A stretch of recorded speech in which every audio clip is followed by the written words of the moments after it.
Let's talk about cooching mistakes and some troubleshooting techniques. Okay, so my sheet has drained. I can see that it is drained, but one good way to test that is just to tip it and see if it starts to slide. And it didn't, so it's good. So I can remove the decal. This is a really fine, thin sheet. And I'm gonna drain it for just a minute to see. It's pretty well drained, but excess water comes off. So cooching, the word is from the French word coucher, which means to lay down. I can fit 2 on here. So I'm gonna set it down, roll it down like I'm closing the door. I'm gonna apply pressure on the back. This is really necessary with a thin sheet like this to make sure that it's gonna release. And I have a little trick for cooching thin sheets. I press really firmly on the edge that I'm gonna lift up, and then I pop it up, and it didn't work.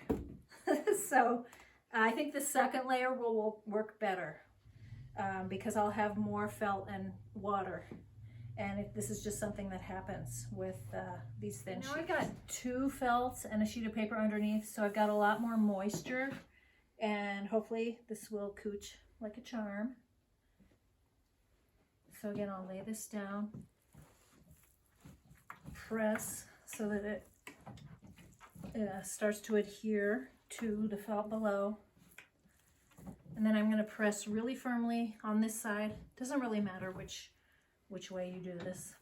You can lay it down and pull from the same side. I'm going to pop that up. Nope, still didn't work. So I'm going for a good cooch, and I'm hoping for the best.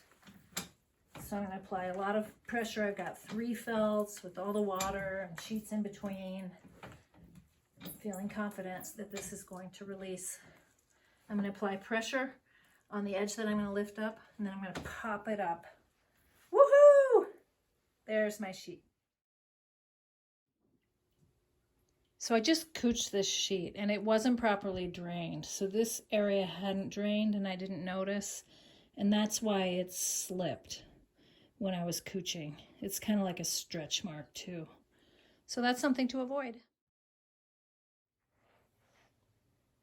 This is another really common cooching mistake. I always wet my first layer of felt, which is this one. But when I'm pressing on the back of the mold, inevitably I'm not pressing everywhere. And this is not a very thick cushion underneath, so I got bubbles.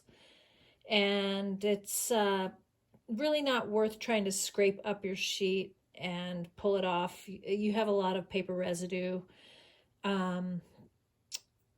These bubbles will pop when the next layer goes down or when in pressing. So they will pop and there'll be an overlap of paper and it won't be a nice sheet. Here's what I do. If I have this many, I usually don't worry about it. That's too many.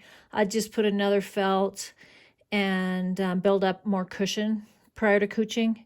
But sometimes I do pop bubbles, and this is Abaca. It's a fairly thin sheet. I go in with an awl from the side, and that abacus really likes to stick to itself, so I have to kind of open up this hole, and then usually the bubble lets out its steam. It's not doing it this time. I'll try again on another one. I kind of press this down. A little tiny bit of bubbling is okay. That's not going to show. But you don't want to leave this hole because that will remain a hole as it dries. You want to try and repair it. Okay, let's try another one. See if it lets out its steam.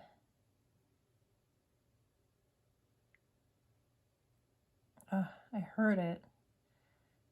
I heard it pop, but it didn't. So I'll just carefully press. And then again, I'm going to mash that together and heal it. I'll try one more.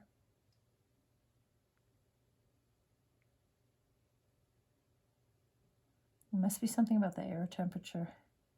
The bubble's popping, but it's not deflating. So that's what I would do.